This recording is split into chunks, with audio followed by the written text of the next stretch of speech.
성도 여러분 반갑습니다. 4월 19일 화요일 새벽 기도의 말씀을 전합니다. 하나님께서 오늘 우리에게 주시는 말씀은 요한복음 21장 1절에서 14절까지 1절에서 14절까지의 말씀 제가 봉독하겠습니다. 그 후에 예수께서 디베랴 호수에서 또 제자들에게 자기를 나타내셨으니 나타내신 일은 이러하니라. 시몬 베드로와 디두모라 하는 도마와 갈릴리 가나 사람 나다니엘과 세베대의 아들들과 또 다른 제자 둘이 함께 있더니 시몬 베드로가 나는 물고기 잡으러 가노라 하니 그들이 우리도 함께 가겠다 하고 나가서 배에 올랐으나 그날 밤에 아무것도 잡지 못하였더니 날이 새어갈 때에 예수께서 바닷가에 서셨으나 제자들이 예수이신 줄 알지 못하는지라.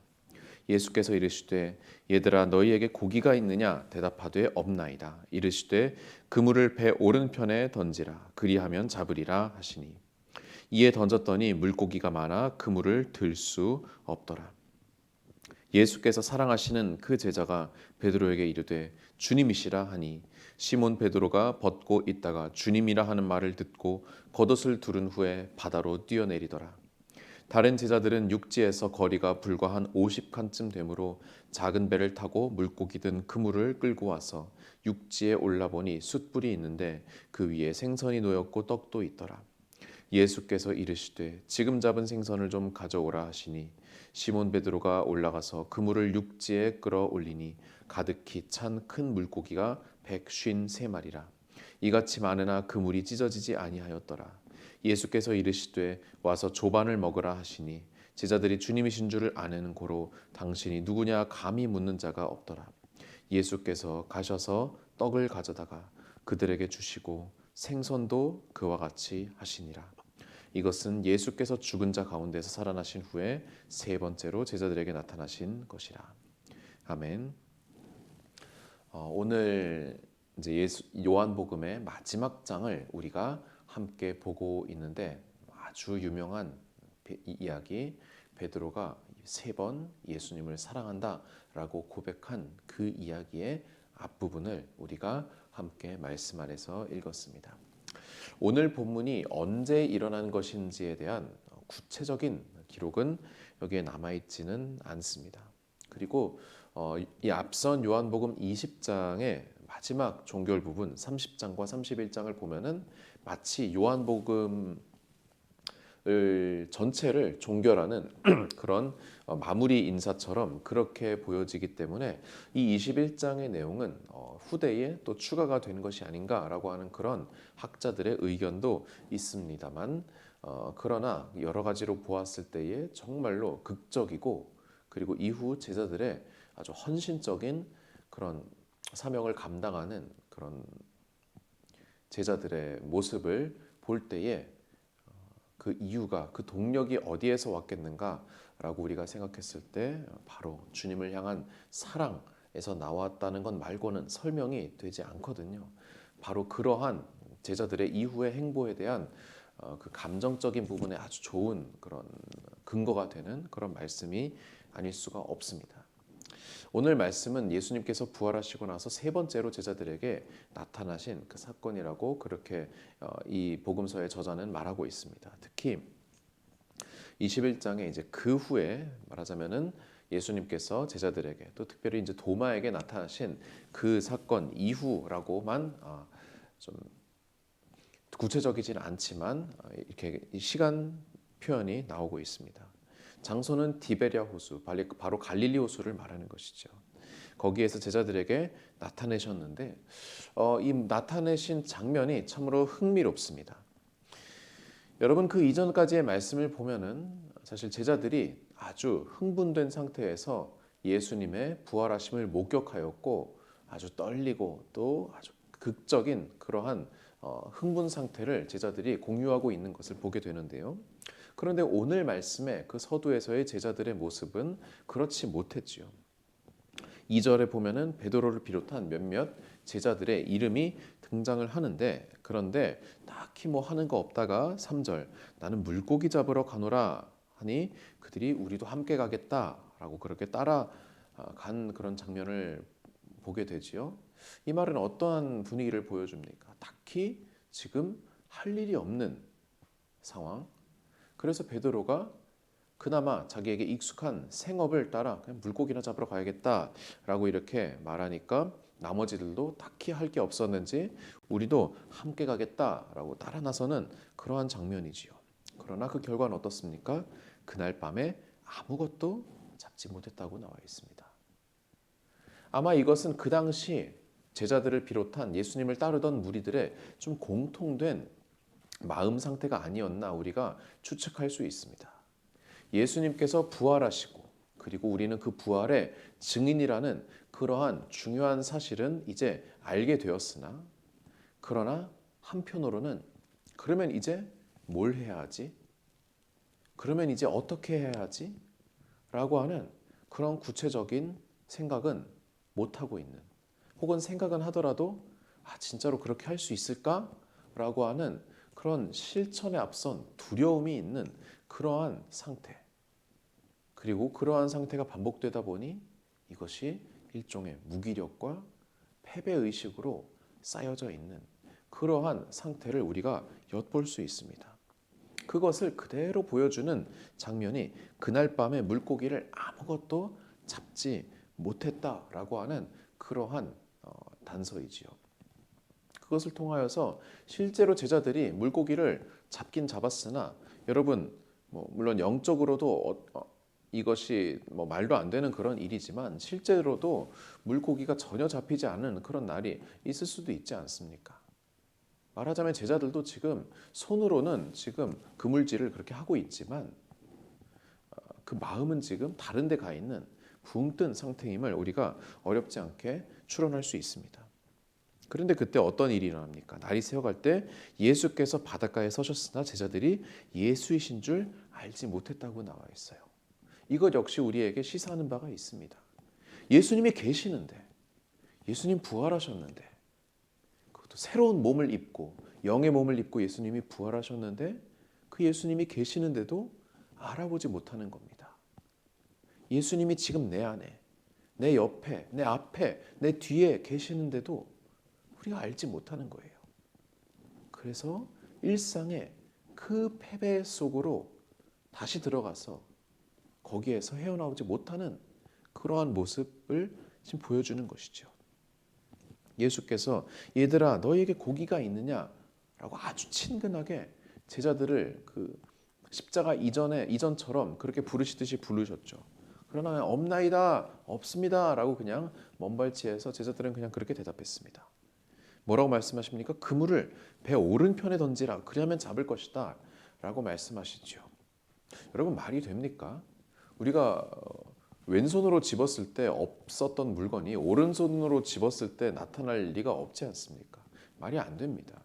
그러나 실제로 어떻게 됩니까? 물고기가 많아 그물을 들 수 없게 됐어요. 뒤에 11절에 보면은 물고기가 153마리, 153마리가 잡혔어요. 이것을 우리가 이제 우리가 잘 쓰는 그 M사에서 나온 그 볼펜의 이제 153 볼펜이라고 우리가 잘 알지 않습니까? 여기에서 나온 그러한 숫자입니다. 그런데 이 장면은 무엇을 연상시킵니까? 이제 요한복음에 나오지 않았지만 누가복음의 5장에 보면은 예수님께서 베드로를 처음 만나셨을 때 그때도 똑같이 베드로에게 이렇게 말씀하지 않으셨습니까? 물고기를 잡았느냐? 한 마리도 못 잡았습니다. 그러면은 그때는 어떻게 말씀하셨죠? 깊은 데 가서 던져라.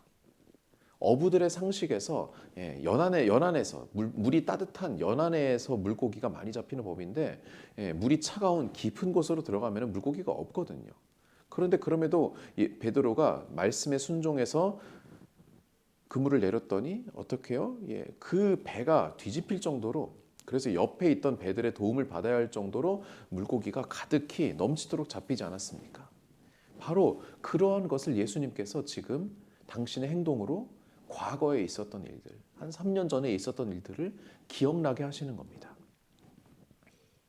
그때 그 장면을 같이 보았던 것으로 여겨지는 그 제자 중에 한 명이 사랑하시는 그 제자, 일반적으로 요한이라고 우리가 생각을 하죠. 베드로에게 주님이시라라고 그렇게 이야기를 합니다. 그래서 베드로가 벗고 있다가 겉옷을 두르고 바다에 뛰어내립니다. 여러분 누가 보더라도 지금 이 장면들, 지금 이 이야기는 초점이 베드로에게 가 있는 것을 보게 되지요. 육지에서 거리가 불과 한 50칸 정도 이렇게. 그러니까 배로 저어서 가면은 금방 도착할 수 있는 거리였기 때문에 사실 그 거리에서 굳이 이 찬 아침 공기를 감수하고 물로 뛰어든다는 것은 베드로의 성급한 그러한 성격을 보여주기도 하지만 또 한편으로는 베드로가 그 마음속에서 얼마나 주님의 다시 오심을 갈망하고 있었는지를, 주님 만나기를 갈망하고 있었는지를 보여주지요. 그런데 거기에서 베드로는 더욱더 자신의 과거와 마주하게 됩니다. 9절 보시죠. 육지에 올라보니 숯불이 있습니다. 여러분 숯불 어떠한 장면을 보여줍니까?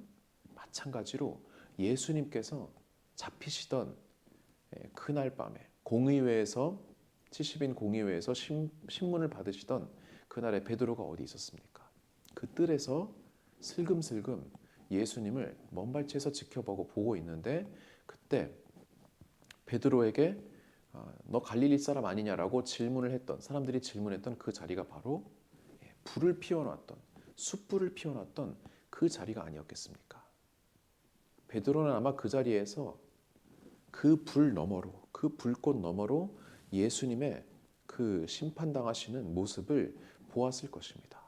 그리고 지금도 베드로는 이 갈릴리 바닷가에서 불을 사이에 두고 예수님과 눈을 마주치고 있습니다. 누가 보기에도 이것은 베드로의 가장 꺼내고 싶지 않았던 그 아픈 과거를 다시 직면하게 하시는 예수님의 그 장치로 보이죠. 그리고 그 숯불 위에 뭐가 있었어요? 생선이 있고 떡이 있었습니다. 이거는 보면은 여러분 성경 한 번만 읽은 사람도 무엇이 떠오릅니까? 오병이어가 떠오르지 않습니까? 이거만 보더라도 그 전에 예수님과 함께 다니면서 생선을 먹고 빵을 떼던 그 지난 날이 떠오르지 않았겠습니까? 그리고 예수님께서 말씀하십니다. 와서 조반을 먹으라. 마치 십자가 이전과 전혀 다를 것이 없는 아주 평화로운 갈릴리의 어느 날 아침을 떠올리게 하는 것처럼 그렇게 예수님께서는 지금 무대에 모든 장치를 마련하셨습니다. 누구 때문에요? 베드로 때문이죠. 지금은. 물론 제자들 전체를 위한 것이지만. 12절 제자들이 주님이신 줄 아는 고로 당신이 누구냐 감히 묻는 자가 없더라. 지금 주님이신 줄을 알지만 만약에 알게 되었다면 예수님 반가워요 오랜만이에요 라고 그렇게 얘기를 할 수도 있지만 그러한 질문조차 그러한 인사조차 하지 않았던 무엇인가 지금 묘하고 차분히 가라앉은 그런 분위기 안에서 지금 예수님께서 베드로로 대표되는 제자들에게 이제 오늘 본문 뒤에 우리가 잘 알고 있는 그 세 번의 문답을 하게 되는 것이죠. 사랑하는 성도 여러분, 오늘 본문을 보게 되면은 우리가 이제 지난 주일에 부활 주일을 맞이하였으나 그러나 성도 여러분 중에는 이러한 것을 느끼셨을지도 모르겠습니다. 사순절 40일을 보내고 고난주간 일주일을 보내고 특세도 드리고 성금요일 예배도 드리고 했지만 그러나 부활이 내 마음 가운데 와닿지 않는, 왜냐하면 현실은 그대로기 때문에, 현실은 조금도 달라진 것이 없기 때문에, 그래서 부활이 부활 같지 않은, 마음에 와닿지 않은 나의 삶은 그대로인 그러한 우울감에 빠져있는 성도님들이 계실지 모르겠습니다.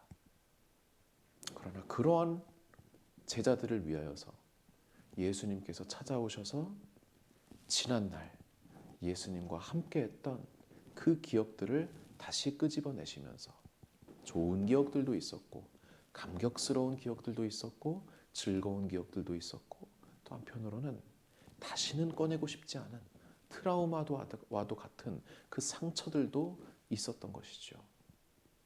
그것들과 마주하게 하면서 예수님께서는 그 모든 것을 제자들을 향한 그리고 우리를 향한 사랑으로 덮으십니다.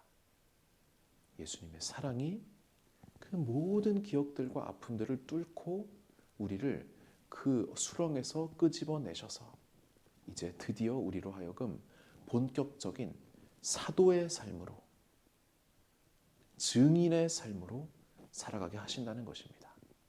사랑하는 성도 여러분, 더 이상 우리가 우울감에 빠져 있을 때가 아닙니다. 저 갈릴리 바닷가에서 할 일 없어서 손에 그물이 있는지 뭐가 있는지 인식도 되지 않을 정도로 멍한 상태에서 그렇게 물고기나 잡는 인생이 더 이상 아닙니다. 이제 우리는 주님의 복음을 들고 이 땅 가운데로 나아가 주님을 사랑하는 제자들로서, 사도로서 그렇게 담대하게 나아갈 때입니다. 이제 진정으로 부활의 삶을 살아가며 담대하게 예수님과 함께했던 그 기억들을 가지고 다시금 힘을 얻어서 부활의 삶을 살아가는 저와 여러분 되시기를 주님의 이름으로 축원드립니다. 기도하시겠습니다. 사랑 많으신 주님,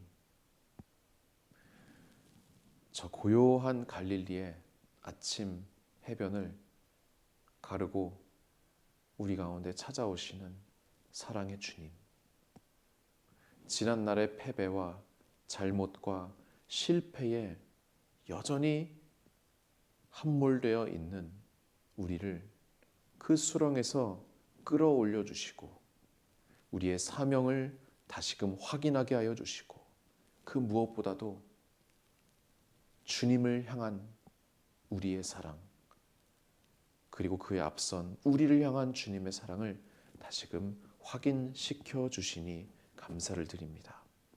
이제 그 사랑하심을 힘입어 우리 또한 우리의 자리에서 벅차고 일어나 하나님을 따르고 하나님을 위해 살아가는 증인의 삶을 살아가게 하여 주시옵소서. 감사드리며 예수님의 이름으로 기도드립니다. 아멘.